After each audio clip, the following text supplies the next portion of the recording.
그래서 기억하시고 잘 들으시기 바랍니다. 오늘 20페이지요. 한 달란트 받은 자, 새벽부터 일한 일꾼들. 이 교만에 대한 예들이 상당히 많이 나오더라고요.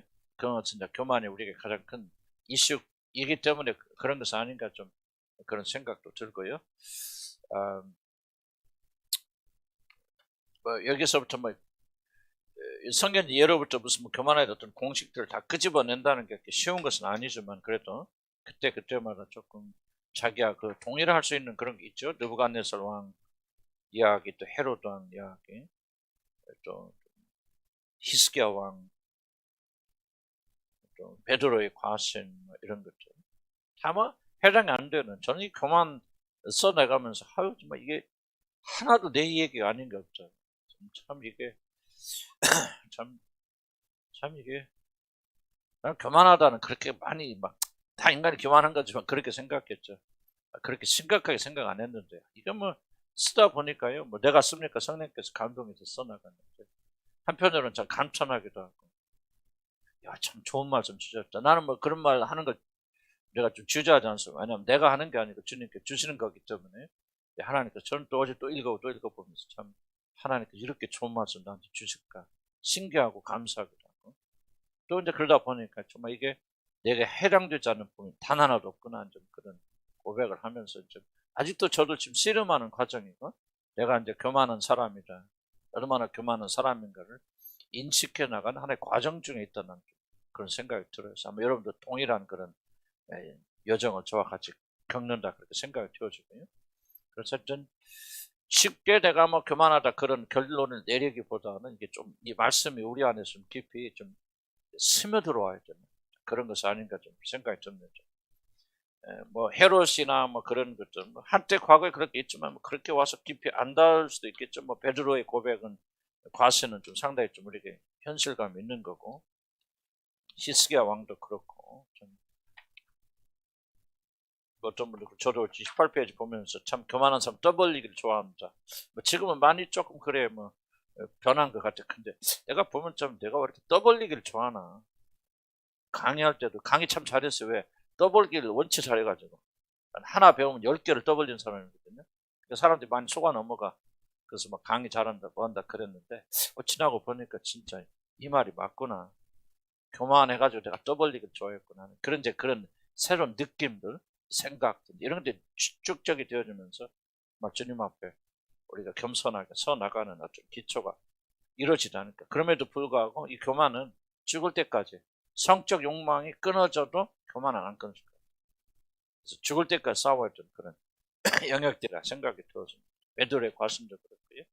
바리새인의 기도도 정말 이게 저는 굉장히 좀 충격적이죠. 자기 자신을 지금 좀 분리하면서 나는 저런 생각 같지 아니에요. 저는 이제 교만이 이제 치유되는 과정 중에 있겠죠. 그러면서 이제 내가 여러분들 과정을 생각하고 내가 우리 교인들에 대한 어떤 자세가 변화가 되어지는 거. 여러분이 변하는지 안 변하는지 그건 난 모르겠어요. 나한테 중요한 게 아니고, 다만 나는 이제 내 관점을 주님께 변화시켜 주시면서 교만할 때는 한없이 그랬는데 그래 좀 겸손해졌나 이거 자체가 교만한 생각일 수 있죠. 그렇지만 좀 그런 결과로 오게 되는 걸 보게 될 때 이런 것들 제가 좀 깨닫게 되어졌다, 그런 겁니다. 오늘은 20페이지에 한 달란트 받은 자, 새벽부터 일하는 일꾼들. 잘 익혀가서 지금 하도 수없이 이야기했기 때문에 한 달란트 5달, 10달란트 받은 자들 이야기. 중요한 질문 중 하나, 왜 한 달란트 받은 친구는 장사를 하지 않나갔을까? 성경에 정확히 나와 있지 않아요. 그래서 우리가 추측하는 수밖에 없죠. 하나님께서 왜, 두 가지 이유가 있습니다. 왜 그런 자세한 이야기 기록하지 않냐? 성경의 분량이 다 기록하면 100권 있어도, 성경 100권 있어도 지금 한 권 있어도 골치 아픈데, 그렇죠? 어디가 있는데 다 기억도 못 하는데 이 100권 있어 보세요. 이거 힘들지. 그래서 공간 때문에 줄인 것도 같고, 두 번째 더 중요한 이유는 하나님께서 성령의 이끌림 받아서 우리가 그걸 찾기를 원하는 이유로.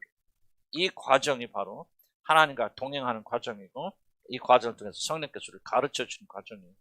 그래서 우리는 그걸 추측하는데, 추측의 모든 근거는 성경 자체 안에 있어야 됩니다.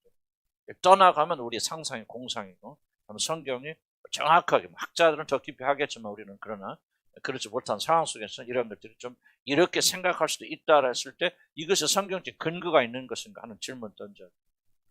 그래서 중요한 질문은, 왜 한 달란트 받은 친구는 친구는 장사하러 가지 않았을까? 5달란트, 10달란트 받은 사람들 즉각적으로 뛰어나갔는데 도대체 그 원인이 무엇일까? 해볼 때 그 원인을 찾는 그 단서 중 하나가 뭐냐면 이 1달란트 받은 사람이 그 장사해야 하네요. 안 하고 뭐 하죠? 땅에다 묻어버리잖아. 그렇죠. 그것도 술 먹고 그것도 아니고 1달란트는 그대로 가지고 있는데 그 원인이 뭐냐면 그거 이제 주인이 돌아와서 책망하게 될 때 이런 말 하죠. 당신의 마음이 곧은 사람이다. 심지 않은 데서부터 거르려고 한다. 무슨 말입니까? 겨우 1달란트 투자해놓고 뭐를 기대합니까 당신? 이 말이거든요. 이 말 그대로 한번 우리가 분석해 보면 심지어 곧은 사람, 마음이 곧은 사람, 심지도 않은 데서 당신은 거르기를 즐거워하는 사람이기 때문에 혹시라도 내가 이거라도 잊어버리면 어떻게 될까? 큰일 나서 난 땅에 묻었다. 자, 당신 준 거 1달란트 당신 거 가져가세요. 뭘 기대합니까? 1달란트 주고. 이 말이에요. 지금 있는 그대로 그렇게 해석해 보면. 그렇다면은 1달란트 받은 친구의 문제는 뭐냐? 왜 그 장사를 안 했냐? 1달란트 받았다는 사실에 대한 불만이죠. 5달란트 받는 사람 그런 불만 없죠. 즉각 나가잖아요. 어이 정말 5달란트를 나에게 주시다니 너무나 이건 과한 거예요. 은혜야 이렇게 생각하면 뛰어나가는데 1달란트 받는 사람 이 불만 외에는 다른 불만 생각할 수 없죠. 이게 성경을 근거해서 우리가 해석하는 겁니다. 다른 추측하면 안 되고 성경 그 사람이 한 말을 근거로 해서 제가 그 라이프 스토리를 취하잖아요. 그렇죠? 제가 잘했어요. 사실은 여러분 잘 몰라서 그러죠. 내가 뛰어난 했어요. 라이프 스토리가 치유하잖아. 치유가 됐는지 안 돼. 그거는 뭐 관계고. 그때 굉장히 하나님 주신 거는 분석에 탁월한 능력 주신 거예요. 성경 읽을 때요. 이런 게 다 보여요. 전혀는 이거 잘 몰랐습니다. 참 그때 그래서 하나님께서 그 엉터리라도 하신 그런 억지로 내가 해석하는지 몰라요.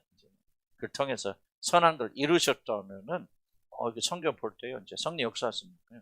이게 다른 사람이 보지 못한 부분. 저는 주석제 안 봅니다. 주석제 보면 똑같은 얘기 할 수 있지만, 그들은 일생 동안 연구하고, 나 그 사람들 그걸 가지고 나는 내가 은혜 받을 필요는 없잖아요. 성령께서 성경을 읽어보면 이게 자꾸 이게 속에서 랩스토리 분석하듯이 분석이 돼요. 참 좋은 나는 하나님 선물이라 생각이 들어요. 그래서 제가 틀림이 없다 막 100% 말하기보다는 그렇게도 생각할 수 있는 근거가 있다라고 하는 것을 성경 말씀 가지고 나가는. 그럴 수도 있겠죠? 그럼 뭐 이 사람 뭐야? 1달란트 받았다는 사실을 제가 받아들이지 못하는 거죠. 저 사람 5달란트, 10달란트, 왜 나는 1달란트? 이게 바로 교만이라는 거예요. 그래서 1달란트 받은 사람이 장사하지 않고 충성하지 않던 유일한 이유는 뭐냐? 교만 때문에 그랬다. 왜 나는 1달란트냐? 나는 10달란트 받아야 되는데 왜 나는 1달란트냐? 하는 이 교만이 결국은 그 사람이 하나님께 충성하지 못하도록. 근데 성경에 보면 뭡니까? 그 사람이 재능에 맞게 주인이 나눠준다 줬다. 그 사람에 맞게. 이 사람 10달란트 주었으면 이 사람 다 10달란트 잃어버릴 사람이에요. 주인이 정확히 얘기해서 사실 공평하게 주신 거거든요. 1달란트 준 사람은 아주 공평하게. 그런데 그 사실을 받아들이지 못하는 거죠. 자, 21페이지 넘어가면요. 바로 이것이 교만입니다. 교만은 뭐냐? 자신을 과대평가하기 때문에. 왜 과대평가라고 말합니까? 주인이 이 말이 성경에 있거든요. 분명히 기록됐거든요. 각자 재능에 맞게 이 말이 없다면 우리는 이런 말 할 수 없죠. 그런데 그 말이 있기 때문에 정확한 거예요. 그리고 공평한 겁니다. 절대 불공평하지 않아요. 그런데 그래서 무슨 말이에요? 교만은 다른 게 자기를 과대평가하는 거예요. 실제는 1달란트짜리인데 10달란트로 착각하는 것이 교만입니다. 그렇기 때문에 자신이 1달란트의 재능을 가지고 있다는 사실, 난 이것밖에 안 된다는 사실을, 이것밖에 안 되는데 이것밖에 안 된다는 사실에 불만을 가지는 것이 바로 교만이라는 것이죠. 교만은 자신이 그 이상이고, 그렇기 때문에 하나님이나 다른 사람들이 자신을 그 이상으로 대접해 줘야 된다고 그렇게 굳게 믿기 때문에 사람들이 자기 자신을 원하는 대우를 해주지 않는다면은 그 사람들이 분노하는 게 교만이에요. 1달란트는 분노하고 있잖아요, 지금. 왜 나는 1달란트밖에 안 주는 거야? 자기 1달란트짜리 1달란트 주는데도 불구하고 분노하잖아요. 여러분 뒤에도 나오지만 그 포도원 있잖아요. 아침에 들고 새벽에 들고 저녁 늦게 들어서 아침부터 일한 사람이 1달란트 받았잖아요. 근데 그 사람이 왜 분노합니까? 주인이 뭐랍니까? 난 1달란트 너고 약속했잖아. 너가 약속을 그대로 주는데 왜 불만이 날 거야? 그래 그 사람이 억울한 거 있어요, 없어요? 하나도 억울한 거 없어요. 자기가 약속한 그대로 받았는데도 무엇 때문에 분노합니까? 자기는 더 이상 많이 받아야 된다고 그렇게 착각하고 있기 때문에 분노하는 거예요. 근데 교만은 뭐냐? 여러분이 나는 10달란트인데 왜 한 달란트? 그럼 분노해야죠. 진짜 여러분 10달란트짜리인데 한 달란트밖에 안 줬다면 그거는 분노하는 것도 옳아야 옳지 않습니까? 이거는 공의에 대한 분노예요. 정의가 실현되지 못하는 것을 가지고 분노하기 때문에 만일 그것이 사실이라면 그 사람은 분노하는 것이 옳습니다. 그렇죠? 이해가 무슨 말인지? 네가 여러분이 정말 10달러짜리고 여러분 그렇지 않은데도 불구하고 부당한 대우를 하는 것을 가리켜서 괜찮아 나는 그런 놈이니까 뭐 어떻게 대접을 하든 나는 맞아요. 그건 겸손이 아닙니다. 그건 겸손이 아니에요. 교만은 뭐냐면 한 달란트짜리가 맞은데 왜 한 달란트 10달란트짜리라고 제가 착각하고 그렇게 대우해 주지 않는 것에 대한 분노가 교만이라는 거예요. 이 차이 이해가시죠? 이거 잘 이해하셔야 됩니다. 배수자면 이해 안 가지? 가면 간다고 해야지. 멍하고 있으면 나는 이해를 하는 건지 마는 건지 좀 제스처를 해줘야지. 이렇게 했어? 눈 깜짝하게 안 보였습니다. 뭔가 동참해 주시죠. 중요한 거예요. 그러니까 교만은 뭐야? 한마디로 말하면 어디에서 와요? 착각에서요. 착각에서. 그 교만한 사람 다 과대망상증 들은 겁니다. 나는 진짜 10개인데 하나밖에 안 준다. 그건 부당한 거예요. 화내야 돼요. 그런데 많은 사람들은 거의 착각하고 있다는 거예요. 나도 오랫동안 착각 많이 했던 사람. 자, 그러나 겸손한 사람들은요, 이 모든 것이 은혜라고 믿기 때문에 자신이 한 달란트가 돌아와도 감사하고 그게 정말 얼마나 하나님께 정확하게. 나도 이런 목회하면서 하나님께 큰 불만이 있거든요. 왜 하나님께 내가 이것밖에 안 됩니까? 내가 한 달란트짜리입니까? 아니 이게 뭡니까? 나는 이렇게 그렇게 표현을 안 했어도 그런 마음의 중심에서 이런 표현을 많이 하고 있거든요. 근데 이제 어느 날 뭐 하루아침에 된 건 아니겠지만 하나님께서 뭐를 깊이 깨닫게 하시냐면 이것도 너한테 과한 거다. 이게 이제 굉장히 충격적인 이야기죠. 나는 뭐 적어도 한 5,000명, 6,000명 정도는 그래야 내게 맞는 격이라고 생각했잖아. 근데 실제는 뭐예요? 나는 그게 아니고 너한테도 과한 거다. 나는 뭐 5,000명, 6,000명짜리 해야 저는 맞는 사람인데 내가 하나님 뜻에 의해서 지금 이 사람 하고 있는데 이거 교만이라는 거죠. 겸손은 아니야. 이것도 나한테 과한 거. 이것도 하나님 은혜다. 이렇게 생각해야 이 생각에 급진적 변화가 일어나는데 이게 아닌데 하나님 뜻에 따라서 또 내가 그냥 하나님 따라서 인내하고 이렇게 순종하는 거야. 이런 그렇게 되면 그 사람은 교만한 거죠. 이 차이가 좀 이해가 될지 모르겠어요? 무슨 말은 약간 이해는 가려고 그럽니까? 자, 봅시다. 그래서 한 달란트라도 이건 은혜다. 나는 한 달란트야. 아니, 한 달란트 안 되는데 한 달란트짜리 취급해 주신 거야. 아니, 세 사람에게만 맡겼잖아요. 그냥 비교 그대로 봅시다. 그러면 종이 3명만 있었을까? 30명 있을지도 모르잖아. 그런데 그 중에서 3명 뽑아서. 그러니까 한 달란트 받은 사람들 이게 지금 영광이죠. 그래, 안 그래요? 영광인데 이걸 영광 생각하지 못하고 왜 나는 1등 가야 되는데 이렇게 합니까? 이게 바로 교만이라고 하는 겸손한 사람은 이것도 내다 한 달란트 나는 짜리다. 나는 죽어 마땅한 죄. 나는 그래서 요즘 이런 목회 생각하면 그래. 난 죽어 마땅한 사람. 지옥에 가도 10번 가도 마땅한 사람 건져주셔서 이렇게 영광스러운 목회를 하게 하셨는데 이거 확 바꿔주시는 거예요. 내가 조금 겸손해졌나? 이것도 그만한 얘기는 얘기지만 좀 그런 약간 좀 느낌? 좀 그런 소망이 있어요. 그렇구나. 뭐 겸손해졌다기보다는 조금 변화가 됐구나. 이것도 나한테 과한 거구나. 영광스러운 거구나. 영광된 복음이구나. 네? 나도 이런 일을 하라니 도대체 나를 무엇으로 보는 거야.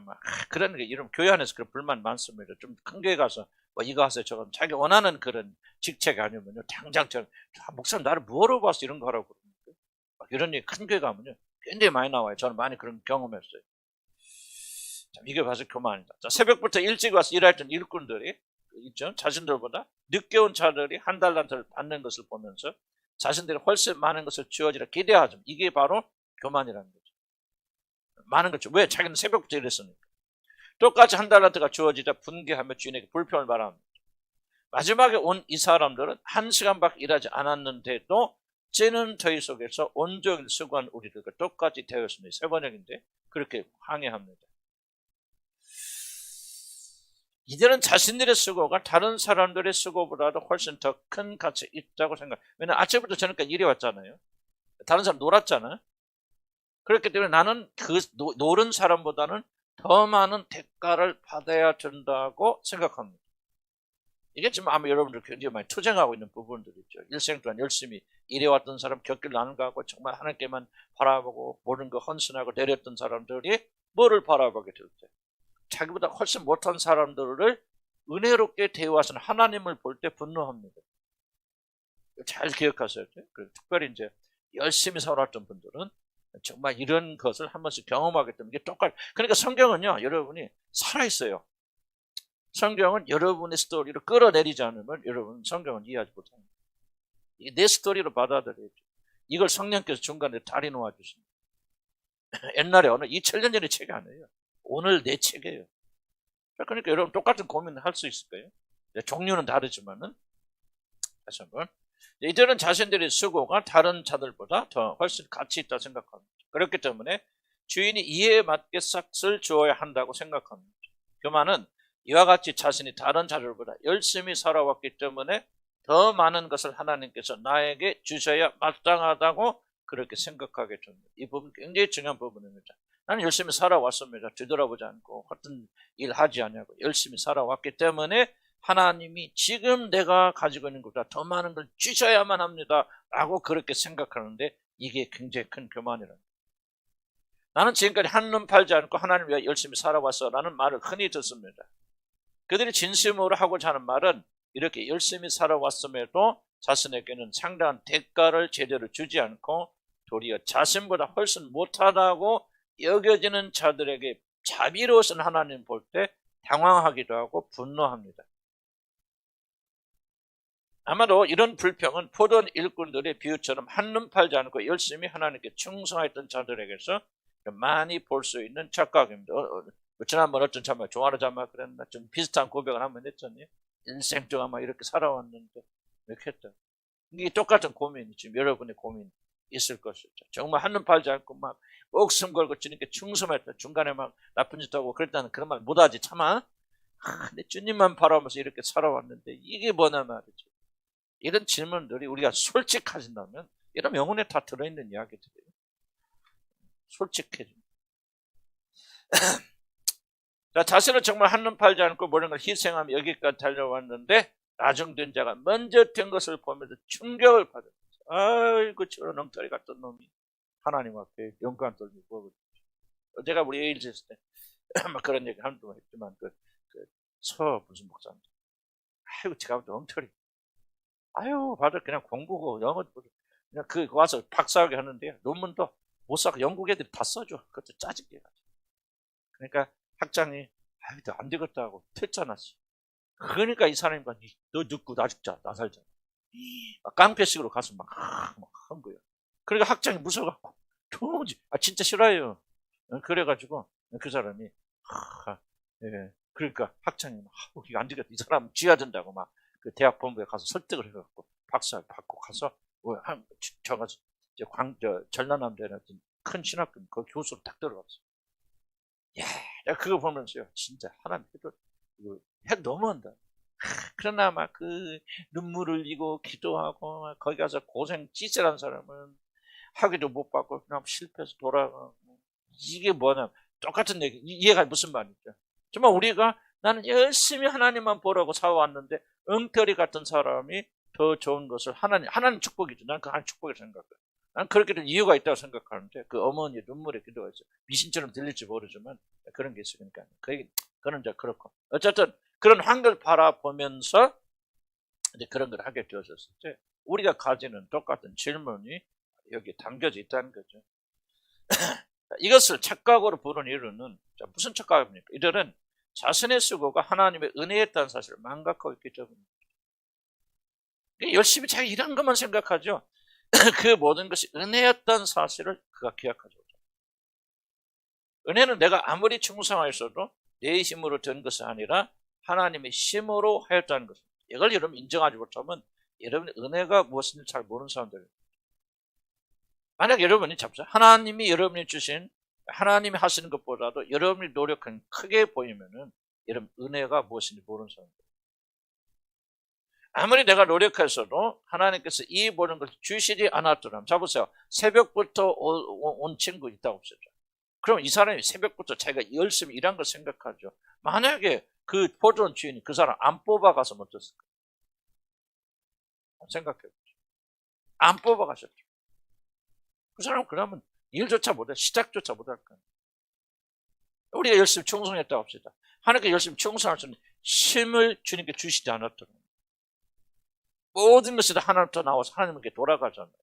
여러분 열심히 살았습니까? 그렇게 생각하신다면 여러분 은혜가 뭔지 모르십니다. 아직 율법에 갇혀있는 분들, 행위주의자들. 여러분 생각해요. 여러분 보세요. 여러분 자녀 기를 때 다 힘들다고 하죠. 우리 아들도 뭐 성장하고 있지만 어렸을 때 뭐 힘 안 들어서 또 우리 아이가 자라면서 낮과 밤을 바꿔갖고 낮에는 막 죽자 살자 자고 밤에는 깨어갖고 막 내가 막 잠도 못 자고 하루 종일 교회라고 돌아오면 그냥 잠을 못 자고 뭐 미칠 지경이에요. 그런데 지나고 보면 그 힘듭니까? 힘 하나도 뭐 자식 기르는데 힘들었다? 힘듭니까? 우리 한수 자매 우리 죽은 아이 정말 고생 많이 했잖아요. 고생같이 느껴졌어요? 전혀 안 그래요. 이게 뭐예요? 사랑이거든. 은혜는 똑같죠. 은혜는 우리 열심히 노력하지만 내가 수고했네, 힘들었네. 이미 여러분 은혜가 뭔지 모르는 사람. 은혜는요 전혀 힘 안 듭니다. 여러분 그걸 생각해야 돼. 내가 수고하고 노력했다. 내가 더 열심히 일했다. 지금 매일 놀고 먹는 사람보다도 내가 더 수고했다. 이게 바로 착각. 은혜가 뭔지 모르는 사람. 이제 나는 이론이 아니고 나중에 은혜를 깨닫게 보세요. 나와 똑같은 말이라고 할 것입니다. 그건 전혀. 그냥 나도 그래요. 내가 노력하고 힘들고 수고하고 나도 했겠지만 여러분 하면서 뭐 쉬운 사람 알았겠어요? 그렇지만은 전혀 나는 생각. 잘못한 것만 생각나. 부족한 것만 생각나. 내가 열심히 해서 뭔가 했다. 그건 다 하나님 은혜고 그분이 하신 것이지. 내가 수고했다. 나는 전혀 그런 생각 안 하는 게 아니라 할 수가 없는 거죠. 내가 겸손해서 난 몰라서 그건 모르겠는데 나는 은혜를 받고 알고 있단 다음부터는요. 그게 전혀 그런 생각이 안 들어요. 내가 수고했다, 힘들었다. 근데 여러분 아직도 은혜가 뭔지 모르고 있는 거예요. 은혜가 딱 임하면요. 그거 싹 사라집니다. 아침부터 저녁에 일했다. 그저 일하게 해주신 거 감사. $1 줘도 $1 주신 거 감사. 감격. 내가 아직 부족한 거. 뭐 한 거 없는데 새벽부터 일하는 사람 은혜를 아는 사람 뭐라 말하는 줄 압니까? 나는 전혀 아무것도 한 것도 없는데 $1 주시니 너무 고맙고 감사합니다. 이러고 감사하고 감격 속에 돌아가는 거죠. 근데 이 사람은 그렇게 못하잖아요. 왜? 자기 한 일은 다 공로니까. 내가 땀 흘려서 내가 노력해서 그때 하나님 잘 믿어보려고 얼마나 발버둥 쳤고 주님의 뜻대로 순종 발버둥 쳤어. 누가 했어? 내가 했지. 그러니까 다 공적으로 기록되잖아요. 여러분 예수님 심판하실 때 양으로 염소로 지옥 가는 사람 공통 특징이 봐요. 다 똑같은 말이에요. 내가 언제 아니하였습니까? 그런 일 안 했습니다. 무슨 말이에요? 다 자기 공로를 기억하고 있다는 거예요. 수고했어요. 힘들었어요. 그때 얼마나 내가 힘든지 아십니까? 주님 섬기려고. 근데 이 행악하는 자들아 그러잖아요. 내가 너희 누군지 모르겠다. 그렇게 말하는 자래요. 천국 가는 자 특징이 뭐예요? 내가 언제 그런 일 했어요? 내가 무슨 충성을 했어요? 내가 무슨 헌신했습니까? 나는 낑낑낑 되는데 막 하기도 싫고 막 도망가고 싶은데 내 주님이 그때부터 은혜 주시 한 거 아니에요? 나는 내가 한 거 하나도 없어요. 다 주님이 하셨어요. 어떻게 내가 그런 칭찬 받습니까? 누가 나 수고했다가 막 얼굴 뜨겁죠? 안 뜨거워요? 뜨거워요? 안 뜨거워요? 이렇게 안 뜨거운 사람들은 은혜가 뭔지 모르는 사람들이에요. 어떻게 이런 생각 내가 수고했다 그런 말 합니까? 솔직히 도망가라고 한두 번 그랬어. 얼마나 힘들었으면 죽었으면 좋겠다. 나 그런 생각까지 했지. 그런데 그때 누가 힘을 줬죠? 주님이 힘을 주셨죠. 인도해 주시고 이걸 누가 하셨어요? 주님이 다 하신 거예요. 나중에 보니까 내가 수고한 게 하나도 없더란 말이지. 내가 다른 사도보다 더 수고하시나 내가 한 것이 아니라 내 안에 계신 하나님께서 하신 것이란 말이지. 사도 바울이 그렇게 말하잖아요. 근데 나는 그 말을 이해를 해요. 왜? 나도 그렇게 느끼거든. 은혜가 오면요. 변하라. 말거나 없어. 그냥 변하지 않으면 은혜가 아니지. 어떻게 하면 안 돼. 그게 아니죠. 어떻게 그런 생각 할 수가 없는 거예요. 왜? 나는 알잖아요. 내 힘을 한 게 뭐가 있어. 나는 대 안에서 나는 악과, 나쁜 것만 다 나오고, 죄만 지은 사람인데, 죄만 짓는 죄인이 그런 일을 한 건 다 누가 하신 거예요? 그분이 하셨잖아. 그러면 그분이 하셨는데 왜 여러분이 여러분 수고했다고 말해요? 은혜를 몰라서 그런 것이죠. 그러니까 지금 새벽부터 일한 사람이 왜 불만이에요? 은혜를 모르니까 그런 거야. 뭐 충성해도 하나님의 힘으로 했다. 아무리 내가 노력하셔도 하나님께서 이 부름을 주시지 않았더라면 단 하나도 한 것이 없다. 그러나 이 사람은 하나님 도우심이 아니라 자신의 노력과 희생으로 모든 것을 이루었다고 생각하기 때문에 분노한다. 율법적으로 여러분 살아온 사람 분노하게 돼 있습니다. 대가가 안 주어집니다. 그렇다는 거죠.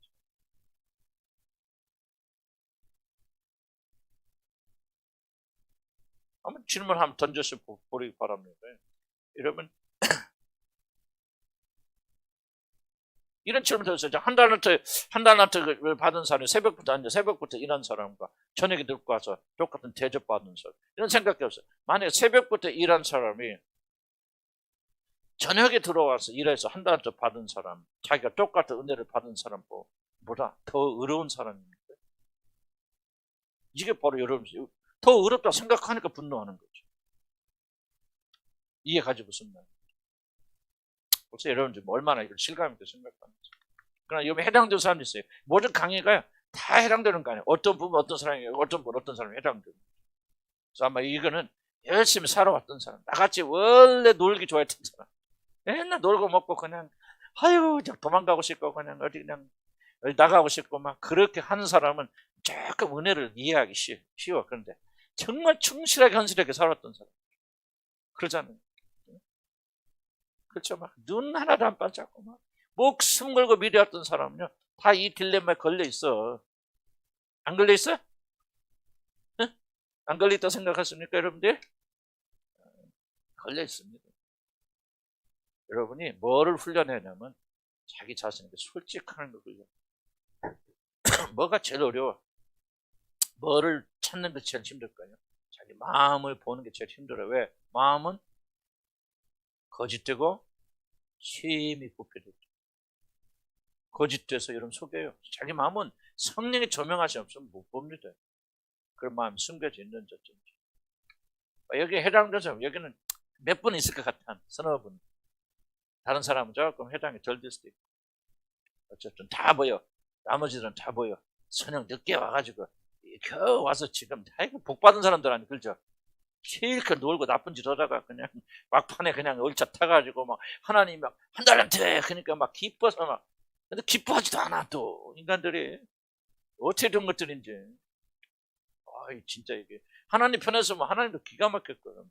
그러니까 막 지금 저녁에 와가지고 자기는 이거 돈이 뭐야 오늘 그냥 일했으니까 너 내일 와서 일해라. 좀 일자리나 보장이면 좋겠다. 그냥 물 한 그릇 주시고 뭐 먹을 거 하나 주면 감사하지. 했는데 막 나와 그래도 일단 한 달 더 준단 말이야. 일당은 주니까 막 기뻐하고 즐거워 뛰잖아.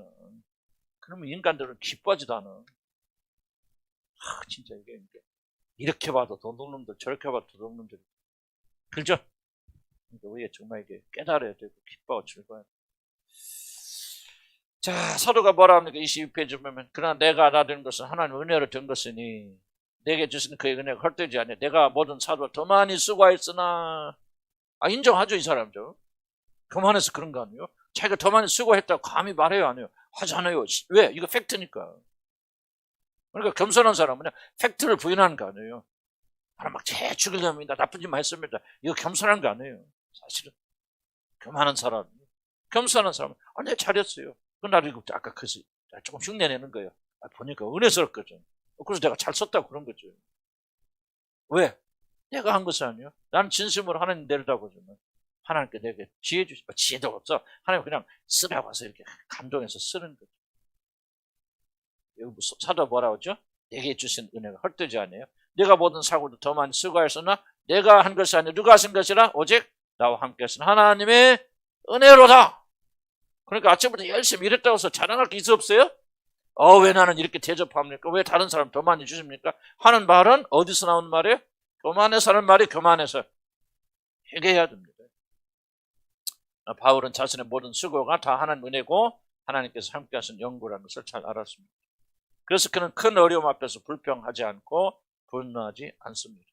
만약 사도 바울이 이렇게 생각하지 않았더라면 사단의 가시를 제거해야 된다고 3번이나 간청했는데 나 같으면 그렇게 하나님 부려먹을 때는 언제고 이거 뭐 큰 거 내가 지금 요구합니까? 나는 그렇게 기도했을 거야.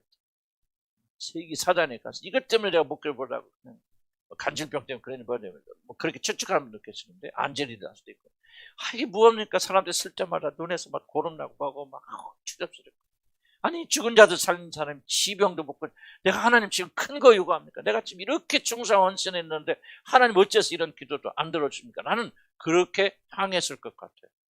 사도 바울은 왜 그렇게 하지 않고 오히려 기뻐합니까? 은혜가 무엇인지 알았듯이 모든 것을 하나님 은혜다. 그래서 불평불만은요 큰 죄악이에요. 뭔 뭐 그냥 입이 그냥 둥 하고 다닙니까? 정말 이게요. 정말 이런 차원에서 보면 좋아요. 그냥 죽어봤다간 죄인들, 상죄인들이 앉아있는. 여러분이 뭔 놈의 대접을 마땅합니까? 응? 내가 무슨 말 하는지 다 알죠? 지금 양심도 찔리지? 왜? 아우 진짜 이게 뭐가 나도 그렇고 여러분들 그 죄인 중에 교수들이요. 감사해야 돼, 감사해야 되죠. 이것도 감사해야 돼, 은혜지요, 감사하죠, 덕지. 아이고 참. 그래 안 그래요? 집 없는 사람 집도 주고 싶고, 응? 그래 안 그래요? 못 사서 막 자녀들 교회 다니는 거 하는데 감사하죠. 옛날같이 또 병원 다니고 뭐하고 맨날 지금도 그래 봐봐. 나는 막 어저께 막 충격적 스트레스를 들어가고 내가 잠을 못 잤어. 너무 충격적 스트레스. 내가 말 이야기 못하는데 내가 가까운 사람 중에 진짜 어떻게 그런 일이 일어날 수 있는가 우리 젊은 자녀들한테 상상을 초월한 얘기들 실제적으로 가까운 친척이 일어난 것들 듣고 충격받았어. 그 전화하신 분들 그렇더라. 그 말 전에도 한 달을 잠을 못 잤어. 나도 어저께 참 찾았거든. 도대체 주님 이게 무엇입니까? 어떻게 세상에 이런 일들이 일어날 수 있어요? 어떻게 우리 젊은 자녀들이 이런 일들이 일어납니까? 상상을 초월한 일들이 일어납니다. 그러니까 이렇게 사는 게 은혜요. 얼마나 잘났어요. 새벽부터 일했죠. 실컷 놀다가 아니야. 막차 타고 돌아서 지금 돌아서 지금 은혜 동산에 돌았잖아. 그래 안 그래? 그러면 감사하고 기뻐 즐거워하고 막 어떤 어려움도 왔죠. 저는 감사합니다. 하나님 은혜가 막 넘칩니다 말이죠. 응? 이래야 되는데 뭔 너무 불만이 그렇게 많은지 은혜가 뭔지 못 깨달아. 뭐가 그렇게 살아있는 거 하나만 해도 감사하잖아. 나는 요즘 그래 우리 집사람 옆에 저 있으면 그냥 있는 거 하나만 해도 감사하죠. 참 축복받았죠. 나는 그렇게 생각해. 여러분 어쩐지 몰라. 우리 집사람 어떻게 생각하는지 난 모르겠어. 나는 진짜 그런 생각이 들어요. 환경 바꾸려 하지 마시고요. 주님 우리 바꿔주시면 우리 행복하게 살 수 있어요. 감사합니다. 무슨 이야기가 잘 기억하죠? 그래서 사도 바울 같은 우리에게 구원의 감격과 기쁨이 없는 숨어있는 이유가 뭐냐? 교만 때문에. 교만해서 이 정도 가지고 내가 뭐 기뻐할 수 있다고. 이러니까 이 기쁨과 감사, 감격이 없는 거죠. 우리는 그 이상의 것이 나에게 주어져야 한다고 믿기 때문에 하나님의 은혜 앞에서 감격하지 못하고 우리 분노하게 됩니다. 하나님과 화목하지 못하는 숨어있는 이유, 하나님을 사랑할 수 없는 이유는 자신의 한 달란트짜리라는 것을 받아들일 수 없기 때문에. 문제는 뭐냐면 한 달란트짜리예요. 우리는 아니 한 달란트짜리도 아니지. 언제 가야 그걸 깨닫냐 그 말이지. 몇 달란트짜리 죄인 중에 괴수짜리들이요. 왜 그거를 착각하고 깨닫지 못하면 이게 알려지는 순간 그때부터 감사와 평강이 막 시작합니다.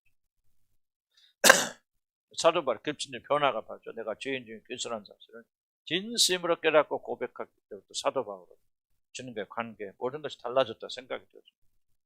이상의 것이 나에게 주어진다고 믿기 때문에 하나님의 은혜 앞에서 감격하지 않고 도리어 분노하게 됩니다.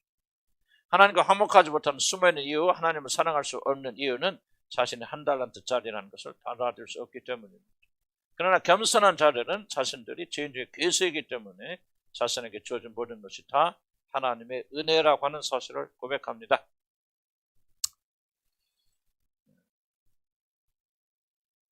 하나님을 사랑할 수 없는 이유는 자신의 한 달란트짜리인 것을 받아들입니다. 자신의 은혜로 구원을 받았다는 사실을 깊이 감격하고 그 일로 진정 기뻐하려면 바로 자신이 한다는 사실. 겸손하면 기쁨이 와요. 감사하고 겸손하면 그때부터 평강이 오고. 또 인간이 육신이 있으니까 또 이제 왔다 갔다 하겠지. 그건 우리가 그럴 수 있지만 얼마든지 승리할 수 있다는 거죠. 시간이 좀 아침에 좀 길었어요. 길 때는 좀 길 수밖에 없고. 오늘 좀 넘어갑시다. 그 다음 23페이지 보면 우시아 왕과 사울 봅시다. 우시아 왕은 여러분 기억할 수 있는 분들 가지고 안 받은 분 계세요?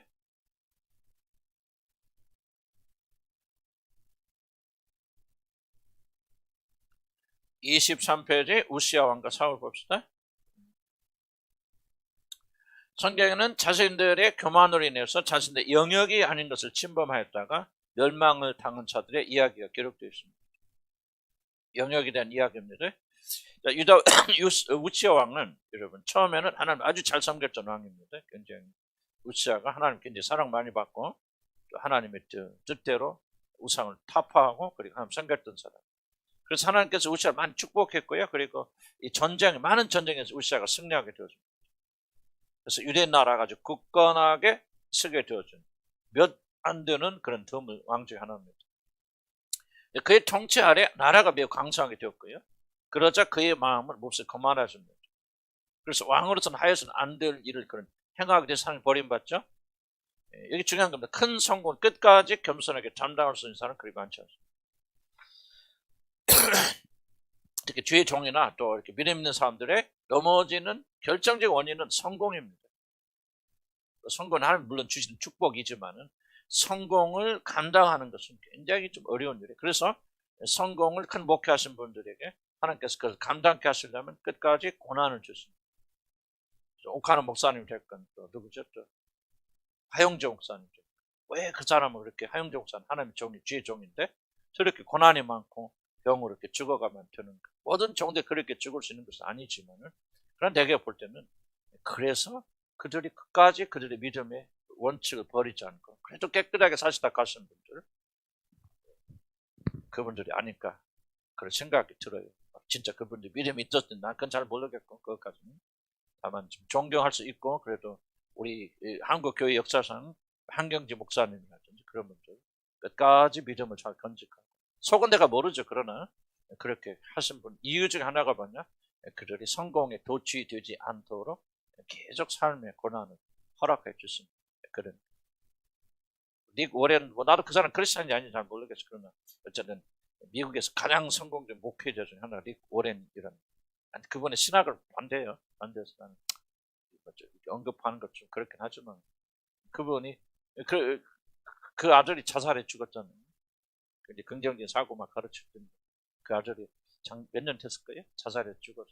일단 좋은 면만 이야기한다면 왜 그런 성공된 사람에게 저런 실패와 아픔이 있어야 되는가? 그 원인 중에 하나는 성공이라는 것은 인간을 파괴시키기 때문에 하나님께서 그런 사랑하는 자들에게 각 개인은 나는 모르니까 참 그런 어려움을 주시고 시련을 주시면서 그래서 기복주의 신앙이 굉장히 이게 문제가 많은 이유가 이겁니다.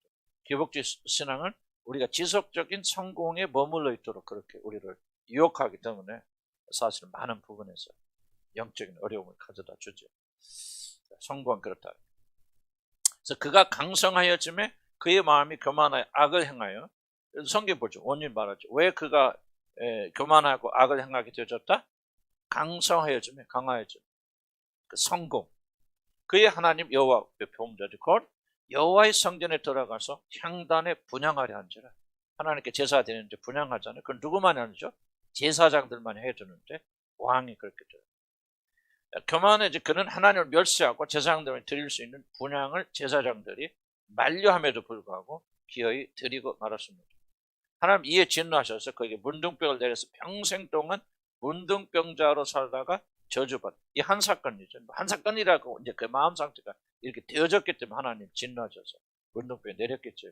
왜 향을 자기가 드리려고 했을까? 그 원인은 우리가 뭐 별로 중요하지 않을 수도 있는데 제가 이제 생각은 정치적 목적이 있었을 것이다. 그렇게 생각이 되어져요. 왜 구태여 우시아는 제사장이 드린 제사를 자기가 드리려고 했을까? 왜 그러냐면 왕권과 그 당시 신정 그 제사장들의 권리가 굉장히 막강합니다.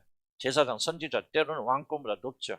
그래서 나단 선지자가 왕을 책망하고 하나님의 말씀 대언하고 그래서 아마 이 우시아가 교만해져서 이 삼권을 자기가 장악하려고 했던 것 같다. 저는 이제 개인적인 생각이에요. 그래서 제사까지도 자기가 장악해버리면 자기를 더 이상 컨트롤할 수 있는 그런 사라져버려서 완전한 유대의 어떤 그런 주권을 자기가 장악하게 되는 아마 그런 목적이 있었을 것이다 생각이 들어져요. 그렇지만은 그게 성경만은 중요한 건 아니니까. 우시아가 손으로 한번 읽어볼까요? 같이 시작. 손으로 향로를 잡고 분향을 하다가 화를 내니 그가 제사장에 화를 낼 때 여호와의 전한 향단 제사장들 앞에서 그의 이마에 나병이 생겼죠. 교만은 하나님께 정하여 주신 경계선을 멸시합니다. 이게 중요한 부분이에요. 제사장만이 할 수 있는 것. 근데 그 경계선 넘어가 버리죠. 우시아가. 그 경계선을 임의로 넘게만. 무엇이? 교만이. 내가 뭐 왕인데 그걸 못할 게 뭐냐. 제사장 지들이 보는데 왕이 그것도 못해? 하고 넘어가 버리죠. 사람들이 자신이 강화해지면 아무런 법도 자신을 묶을 수 없다고 생각해요. 그래서 제가 이걸 좀 뒤돌아보면서 제 자신을 반성하게 될 때, 이 목사들이 흔히 열심히 가르치잖아요. 이거 해라 저거 해라 가르치는데 거의 목사들이 잘 안 지키는 게 많아요. 맨날 계속 가르치니까 자기가 막 계속 할 수 없잖아요. 그런 것이 많이 있는데 어떤 착각을 우리가 스스로 하게 되냐면 마치 목사들은 가르치는 사람들은 솔직히 말해서 여러분이 평균들도 가르치잖아요. 이렇게 해야 돼 저렇게 해야 돼. 질문합시다. 여러분 그렇게 말하는 것을 여러분 몇 퍼센트 실천하십니까? 거의 대부분 실천하지 않습니다. 정확히 보면. 그런데 가르쳐. 이렇게 해야 돼 저렇게 해야 돼. 그럴 때는 막 신앙적으로 상담해주네요. 여러분들이. 좋아요. 좋은데 질문은 그럼 그 사람들이 상담해주는 것에 몇 퍼센트 여러분 진실을 실천하십니까? 아니 거의 여러분 실천하지 못한다고. 이게 좀 똑같은 거예요. 지금 똑같아. 안 그래요? 여러분 다 실천합니까? 그거죠 말이에요. 근데 이상하게요. 이렇게 말할 때는 자기가 마치 그걸 다 지키고 있는 것 같은 착각합니다. 염려, 그죠? 무슨 그런 거 염려, 근심. 근데 하나님께 모르고 맡겨야지. 그럼 저는 몇 개입니까? 안 맡겨요. 못 맡겨요. 근데 이제 중요한 것은 이렇게 내가 말하는 순간은 나는 맡기고 있다고 착각하게 돼요. 그래서 이 목회자들, 설교하는 자들이 굉장히 죄를 많이 져요. 죄를 많이 지는 것은 순간적 환상이라서 자기는 그렇게 하지 못하는데 하지 못한다고 혼내고 가르치게 줄 때는 마치 자기는 그렇게 하는 것 같은 착각이 일어납니다. 나도 굉장히 좀 과거를 생각하면서 지금도 막 그래서 저도 굉장히 많이 바꿔서 하나님 내가 실천하지 않는 것을 설교하지 않게 해주십시오. 그런데 사실 뭐 그렇게 설교를 하는 게 뭐 내가 다 해서 하는 거 아니잖아요. 근데 설교하다 보면 어떤 현상이 있냐면 내가 판단하고 비판하는 입장에 쓰면은 판단하는 사람들이 이르는 그때 순간적으로 자기 의로움에 사로잡혀서 마치 자기는 그걸 하고 있는 것 같이 왜 그런데 넌 이거 못하냐? 지금 말하는 거거든요. 그래서 나는 가르치지 말아야 되겠다. 어쩔 수 없이 이렇게 하지만은 정말 솔직하게 내 연약함 고백하면서 그리고 내가 하지 못하는 부분은 강조하지 말아야 되겠다. 이렇게 조심하지만은 어쩔 수 없이 난 가르쳐야 되잖아요. 그런 이제 문제가 있지만 여러분들은 가르치지 마시고 다른 사람들 지시하고 이렇게 해서 그 조언하지 마세요. 여러분이 실천하는 것만 보여주셔야죠. 근데 여러분이 좋아하는 대부분은 좋아하는 사람들을 안 지켜요. 솔직해지자고. 난 여러분 얼마나 지키는지 모르겠어. 그러면 나나 여러분이나 거의 별 다른 것이 없고 이것이 바로 우리가 가르치는 자들의 한점이에요. 순간적인 착각을 일으켜서 자기는 그것을 잘하고 있다고 착각하게 만들지만은 아니라는 거죠. 그래서 이런 경우가 있는데 이런 거가 우시아의 케이스처럼 그런 거죠. 왕이니까 법도를 지키는 거죠. 왕은 하나님의 법이 자기가 서 있다고 착각하고 하나님의 법을 깨뜨려버리는 그런 우시아 그런 죄를 범합니다. 중요한 것은 이게 중요합니다. 우시아는 다른 일이 아니라 하나님께 분향, 즉 하나님을 섬기는 일을 하다가 저주를 받던 사람. 이걸 주목해요. 성경 말하는 걸 굉장히 잘 읽어봐야 돼요. 분향을 드리다 그는 문둥병이 걸리죠. 음란하다가 도둑질하다가 나쁜 짓을 하다가 문둥병 걸린 게 아니에요. 하나님께 제사 드리다가 이런 문둥병에 걸린 거죠. 우리들이 하나님의 일을 열성적으로 한다고 그 일을 하나님께서 반드시 기뻐하실 것이라고 스스로 속여서는 안 돼요. 이게 많은 교회나 선교단체들 하는 거짓말입니다. 열심히 주의 일을 하면은 하나님 기뻐하신다. 자, 우시아가 언제 문둥병 걸렸어요? 향을 드리다가 제사 드리다 문둥병 걸립니다. 열심과 열정이 문제가 아니에요. 지금 이슈는 그 이슈가 아니잖아요. 무슨 이슈입니까? 경계선의 이슈죠. 마땅히 그가 생각할 것 이상 하나님이 너는 하지 마라, 너는 해서는 안 되라고 금근 것을 하다가 많은 사람들이 문둥병에 걸립니다. 그 예중에 하나가 뭐냐? 많은 사람들이 목회자로 부르지도 않았는데 목회자 길을 들어가는데 문둥병에 걸립니다. 나는 많이 봤어요. 나는 그러냐 안 그러냐 그런 차원을 떠나서 나는 목회자 반도하고 또 목회자 상담도 많이 하면서 정말 하니까 뭐냐, 목회자를 부르지 않은 자들이 목회자에 그랬다가 문득병 앓고 있는 자들이 한둘이 아니에요. 좀 우리 교회도 몇 번 그런 분들이 과거에 있을 수 있잖아요. 내가 뭐 그걸 강조해서 말하는 것이 아니라 예를 들기가 좀 없어가 난 잘 몰라서 그런 부분을 하는데 정말 현실적으로 이게 바로 지금 요시아의 저는 뭡니까? 경계선이에요. 너는 왕이지, 왕의 일만 해. 나는 너를 제사장으로 안 불렀어요. 요시아는. 그런데 자기가 왕이라고 하는 직분을 가지고 교만해서 그 경계선을 뛰어넘어서 하나님 부르지 않은 일을 하잖아요. 향을 살리잖아요. 그래서 그가 문둥병에 걸린 거 아니에요? 좀 오늘날 그럼 우시아 같은 일들이 안 일어난다. 안 일어난다. 왜 이 성경 기록합니까? 성경 필요 없는 거죠. 오늘 똑같은 일이 반복되고 있기 때문에 하나님은 그 말씀을 지수를 경고하시는 거죠. 여러분이 부르시지 않은 일, 여러분이 해서는 안 되는 일, 난 여러분을 까놓고 얘기합시다. 목회자가 위대해서 아니거든요. 뒤에 나오지만 목회자가 위대해서 그런 거 아니에요. 목회자는 하나님 부르시던 한 가지 사실 때문에 목회자가 목회자만이 해야 되는 경계선이 있어요. 여러분 마음속으로라도 그걸 넘어가지 마세요. 나는 여러분 가운데 그런 분들 몇 분 계십니다. 그 사람 문득병 걸립니다. 뭐 진짜 문득병 아니겠지만 여러분 삶에 엄청난 어려움 겪습니다. 권위의 문제는 여러분 절대 침범하면 안 됩니다. 자, 다시 봅시다. 그래서 좀 여러분이 뭐 얘가 될지 모르겠지만 하여간 여러분들은 회개하고 그래서 내가 몇 번들은 회개하고 권면한 거예요. 이건 하나님 부르시지 않은 것이 분명하죠. 하나님 부르신 일이라면 반드시 뭐가 있는지 압니까? 나는 확신이 있어요. 하나님 부르신 사람은 반드시 일자리가 있고 그 다음에 경제적으로 채워주십니다. 여러분 선교사로 불렀으면 선교사 길이 열려야 되고 지혜정 열려야 되고 그 일을 담당해서 경제적인 거 부어줘야 됩니다. 난 지금까지 한 번도 일자리 없어서 일한 적 없고 그리고 경제적으로 돈 없어서 굶은 적 한 번도 없어요. 정말 완전히 적은 나는 저 양천에 가서 선교사 내려놓고 왔을 때 수입 제로였거든요. 1원도 나는 수입 없었어요. 그리고 그때는 우리 누님이 매달 200만 원씩 보내는 누님들이 딱 끄는 거예요. 그때 와서 뭐라 하냐면 이제 더 이상 내가 생활비 잘려서 주는데 이제 힘들어서 못하겠다. 그래갖고 딱 끄는 거예요. 그러니까 교회에서 오는 데는 1원도 없죠. 우리 친척댁 오는 데는 1원도 없지. 문자 그대로 제로 상태. 문자 그대로 제로. 그런데 하나 날 부르셨잖아요. 지금 나 잘 먹고 사는 나 먹고 살아. 잘 먹고 살아. 지금 나 밥 안 먹고 내가 지금 이 다이어트 하려고 조금 줄여보려고 노력하죠. 없어서 안 먹는 거 아니에요. 한 번도 굶은 적 없고 한 번도 일자리 끊어진 적 없어요. 주님 위해서 섬길 수 있는 일. 막히면 열리고 유막히면 열리고 그리고 경제적으로 한 번도 없어요. 내가 간증했잖아요. 내가 제로 상태에서 완전히 사표내고 완전 제로 상태 있을 때 경상도에 사는 사람이 물통을 들고 오는 거예요. 생수통을.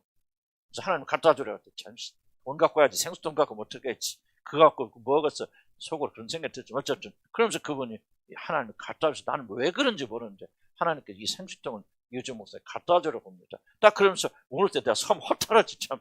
이야, 경상도에서 여기까지 차 타고 와서 저걸 전달하는 사람 어디 가냐. 생수통 해봐야 만 원이나 가겠어요? 그래, 하나님 갖다 주라고 했죠. 근데 그 사람이 그러고 왔어. 그래서 들으세요. 어쩌고 오셨으니까 하고 그 사람이 딱 자리에 앉는지 주님이 나한테 말씀하시죠. 이제부터 내가 너의 모든 필요를 공급하리. 그때부터 한 번도 나 돈 하나도 없었거든요. 일본에 집회 가니까. 이번 돌아가셨더라고. 우리 그 이종현 목사라고. 내가 간증 몇 번 했을 때도 한번 기억하셔 들어보세요. 예, 이분이 이제 그때 그 교회 집회를 왔다 갔다 했어요. 집회 했는데 그분이 사모님 김종희 사모님 여자 선생 그 아이들이 미국에 있어요. 미국에 있으면서 그저 간호사 그걸 한다고 11조를 해가지고 이제 뭐 하냐면 못 해놓은 거예요. 자기 어머니 아버지가 너무 힘드니까 일본 선교사라 있지만 고생하잖아요. 그것도 월급도 못 받고 그러니까 탁 모아가지고 매달 봉투 이렇게 놔가지고 그리고 그 엄마 오니까 좀 같이 아버지 갖다 줘 빚도 좀 갚으시라고 그러니까 보내줬죠. 그래 가지고 와서 이제 그날 저녁에 비행기 타고 내려와서 우리는 집회하고 있는데 그날 참석하는 거예요. 근데 주님이 그때 말씀하세요. 이 모든 거 다 이호준 목사한테 건네줘. 그러니까 이게 얼마나 힘들어. 그러니까 밤새 짜려하면서 왜 우리도 먹을 것이 없고 우리도 빛이 있는데 이게 진짜 하나의 음성입니까 마귀 음성입니까? 저런데 새벽까지 주님이 전해줘라. 그래서 아침에 자기가 순종해서 봉투 그대로 그냥 몇 달씩 이렇게 열어두고 꾸역꾸역 해가지고 세보지도 않아. 그래서 딱 갖다 주죠. 그때 아마 1,000만 원인가 넘었을 거예요. 그때 그걸 내가 받았고 썼어요. 야, 그러니까 저 하나님 부르시면요, 결코 여러분 절대 섬길 자리가 나옵니다. 열립니다. 두 번째, 경제적인 공급이 있습니다. 이거 없이는 절대로 하나님이 일하시지 않습니다. 자, 그 다음 봅시다.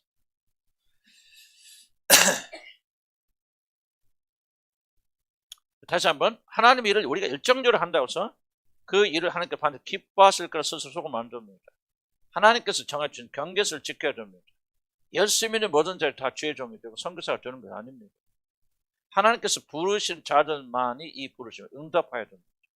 선교단체 문제 중 하나 뭔지 압니까? 문제 중 하나는 나는 심각한 문제라고 생각합니다. 굉장히 심각한 문제라고 생각하면서 선교단체니까 어쩔 수 없는 이 딜레마에 빠지지만은 나도 선교단체 일해봤고 파송교 일해봤는데 뭐가 문제냐? 하나님께서 부르시지 않는 자들 임의대로 불러 선교지로 보낸다는 것이 나는 결정적인 문제입니다.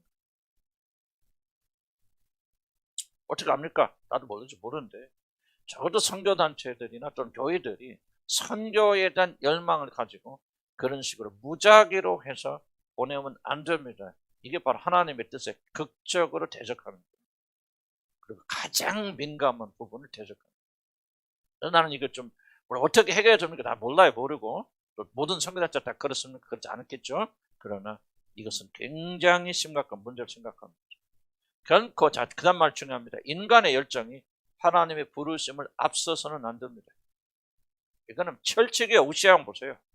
우시아는 뭐다 지금 문둥병 됐다? 하나님께 제사드리다가 열심과 열정 봅시다. 어쨌든 간에 뭐 반역하는 마음도 있겠지만 어쨌든 하나님께 열심으로 드는데 경계선 너는 왕이지 제사장이 아니야. 머물러 있어. 너 분양하면 안 돼. 경계선 넘어가니까 하나님 팍 문둥병을 쳐버리죠. 왜? 우시아는요, 하나님께 사랑받던 사람. 그는 하나님이 축복받던 사람들. 그럼 우리가 이제 좀 선교단체 이런 거 보면서 또 그런 거죠. 나는 우리 교회에서 함부로 그런 마음이 있으면 목회자가 나고 선교사 나왔으면 좋겠다 하지만 내가 절대로 개인적으로 누구한테 그런 얘기 안 하는 이유는 부르시는 이는 하나님이시고 하나님 부르신다면 반드시 두 가지 조건이 충족돼요.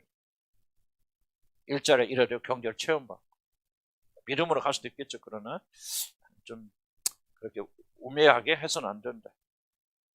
다시 한번 인간의 열정이 하나님의 부르심보다 앞서서는 안 됩니다. 뜻을 분간하는 거 보세요. 마음을 새롭게 변화를 받아서 하나님 선하시 기뻐 온다는 뜻이 뭐를 분별하는. 자, 사도 바울이 지금 뭐를 제일 앞에 둡니까? 하나님의 뜻을 분별하는 것을 중요하게 했죠. 열심이 아니에요. 열정이 아니에요. 그 다음에 열심과 열정이죠. 하나님 은사 부르심 후회하심 없습니다. 무슨 뜻입니까? 열심 부리고 열정적으로 한다고 하나님이 예정하지 않은 자를 부르시지 않습니다. 이거는 여러분 철칙으로 받아야 돼요. 아무리 열심으로 열정적이도 하나님이 예정하지 않은 사람 부르시지 않습니다. 그럼 뭡니까? 자기가 임의대로 가는 거예요.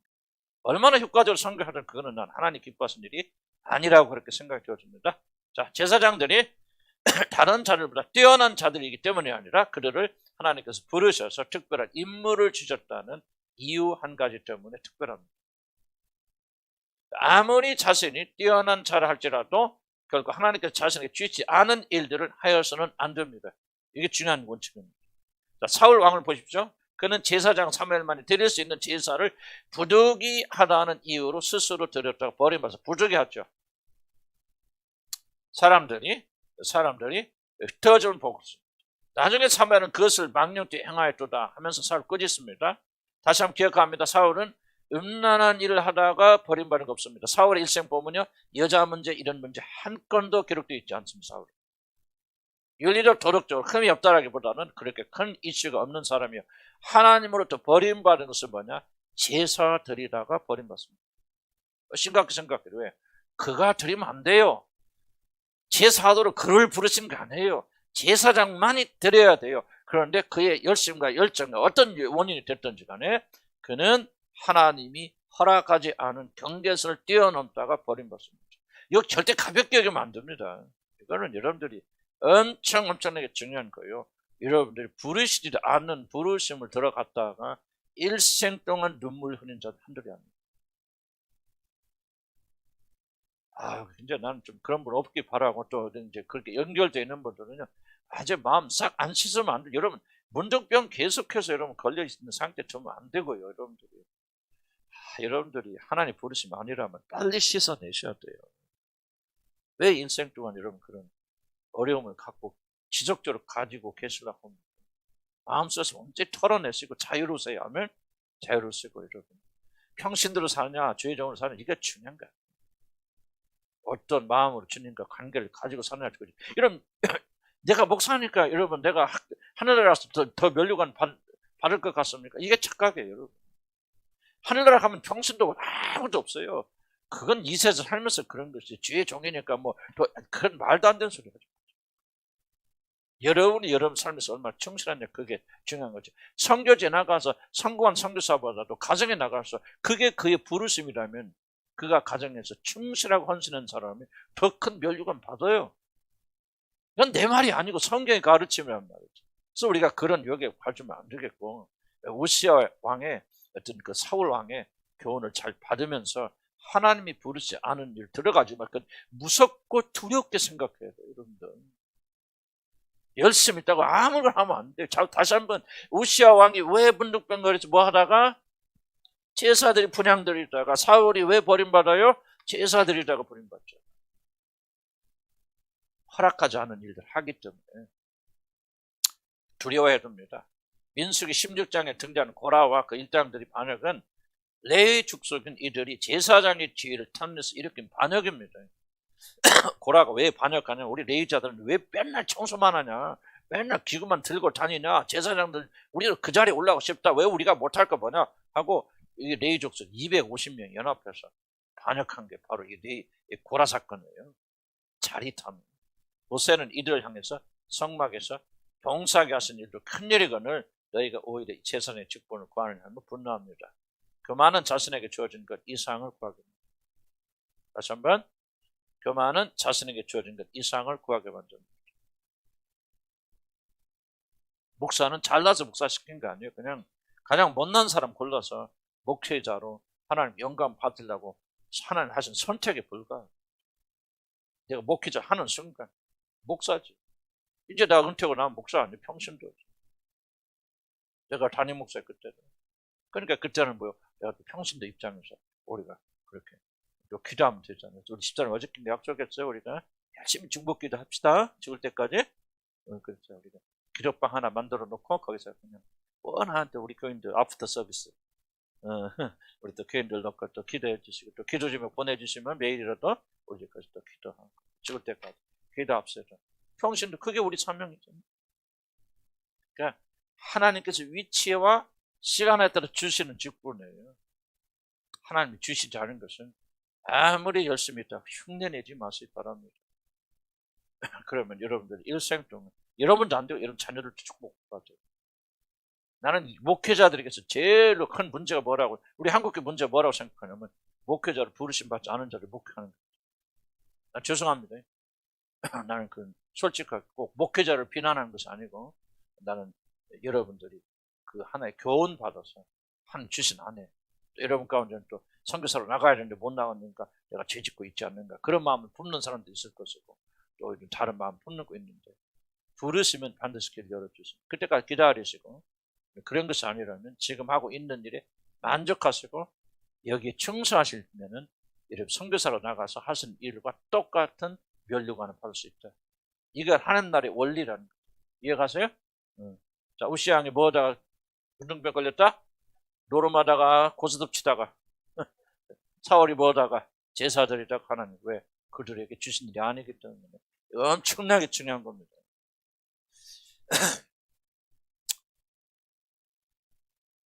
그만은 내 은혜가 너에게 족하다는 것을 받아들이지 못하게 만듭니다. 자, 짧은 시간이에요. 한번 또 여기까지 또 질문사항이나 말씀하십니다.